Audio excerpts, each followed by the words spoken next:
everyone. Grabe kahangin din rin nakita. O, lumalabay ra ang bagyo, di ba? Kung nakay problema, lumalabay ra sad na. We are made to thrive, di ba?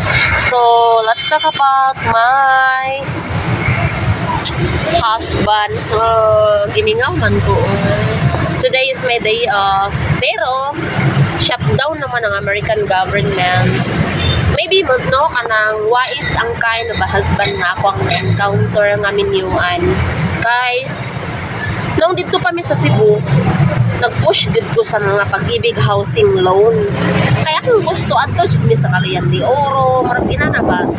Siya naman ay gusto niya, Dak, you have to listen to your mother.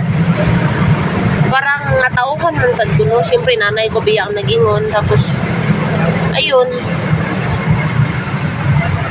Sabi ko, di lagi ko ganahan dito sa mong probinsya, ba dito sa Mindanao gani, sa Lanao. Na ako'y mga trauma, hindi ko ganahan nga dito magpuyo. Na-realize na ko karon no, na sakto pala yung kalbo ko. Kasi alam niya, sa mga panahon nga mamatay siya, mahirapan talaga ako. Wise kayo siya, and then kabalo kasi siya nga his days were numbered ba.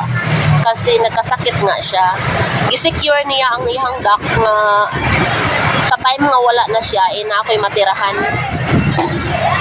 Na-appreciate na ko si Lord, and I'm not posting para mag-brag. Everything belongs to the Lord, not mine, not yours.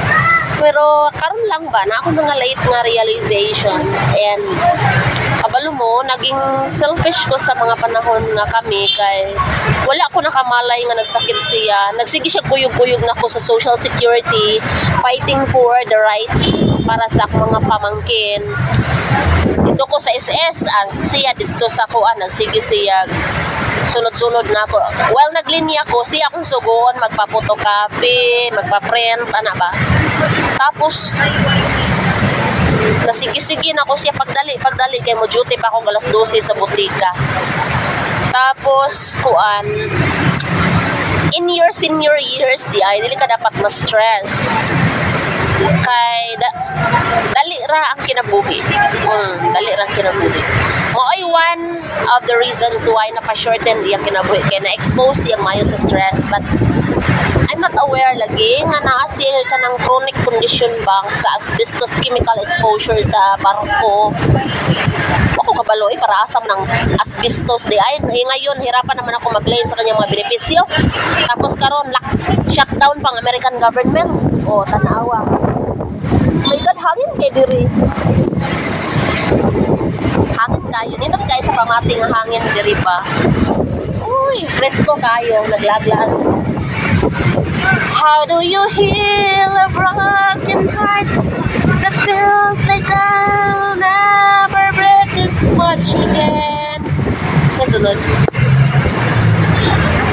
Tomorrow I pretend to let you go.